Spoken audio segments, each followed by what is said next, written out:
in the 1860s, mid-1860s, the mother house was moved to Jefferson, Wisconsin. And on March 19th, 1865, the sisters had a day of adoration where they spent the day in prayer. And when the Blessed Sacrament was kept for the first time in the chapel that evening, they did not have a candle, so they placed a lard light on the altar to indicate that the Blessed Sacrament was present. And at the time when that lard light was placed on the altar, Mother Antonia, who was the Reverend Mother of the community at that time, audibly said, and the sisters who were there heard, so it has been passed down through the generations, that God, if you will continue to bless our community and help it to grow, because it was very small at that time, we will begin perpetual adoration of the Blessed Sacrament and build a chapel as fine as our means will allow. So a promise had been made, and that promise became very important to the community. Then in 1871, the mother house of the Franciscan Sisters of Perpetual Adoration was moved here to La Crosse, Wisconsin, because Bishop Heiss, the first bishop of the La Crosse diocese, wished to have a group of teaching sisters in his diocese. And by 1878, the sisters received permission from Bishop Heiss to begin perpetual adoration. So on August 1st, 1878, the adoration was begun, which is round-the-clock prayer, as we would say today, 24/7. So we're now in our 130th year of prayer.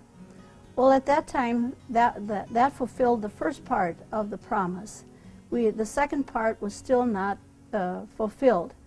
So the first Maria Angelorum, or Mary of the Angels Chapel, was built in the early 1870s after the sisters were here, and it was attached to the mother house along Market Street, where the mother house now is. And as the community grew, the chapel was too small for the number of sisters, especially when all of the sisters who were teaching came home in the summertime.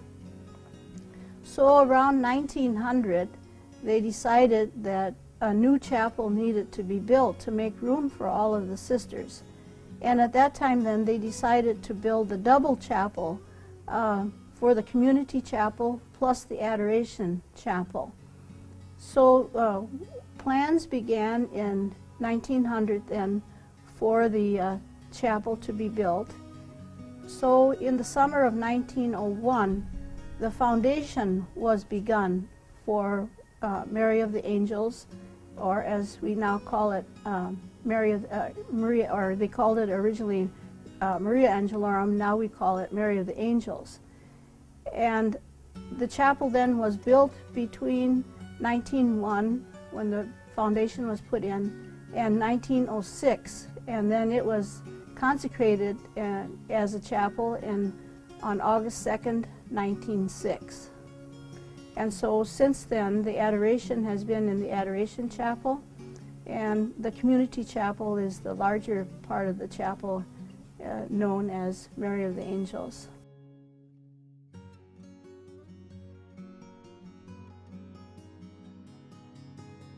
In 1923, so the present chapels would have been there already, the mother house had a major fire which began in the kitchen area, and the exact cause of the fire was never really determined.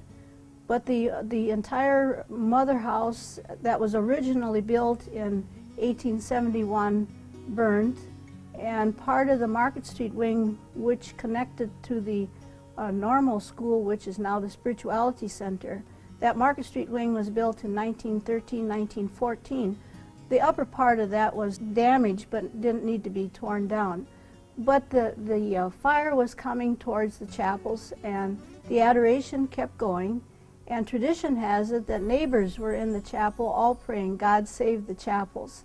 And the fire doors that are there that lead into the chapel were closed. And when the fire got into the area where the original adoration chapel was, The wind changed direction, and instead of moving towards the south, the fire was blown back towards the north. So no damage was done to the present chapel. And incidentally, the only wall that remained from the original 1870s structure was the wall in which a St. Michael statue had been placed. And when it had been placed there, Mother Antonia said, "Now, Michael, you need to protect us." So we always say Michael was on duty. And so we continue to say Michael still is on duty, but out of gratitude.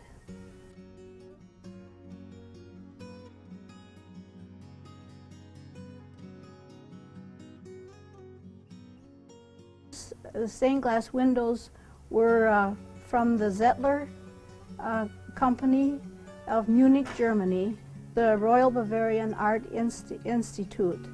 They are very fine stained glass windows. During World War II, the Zettler Company was destroyed, was totally bombed.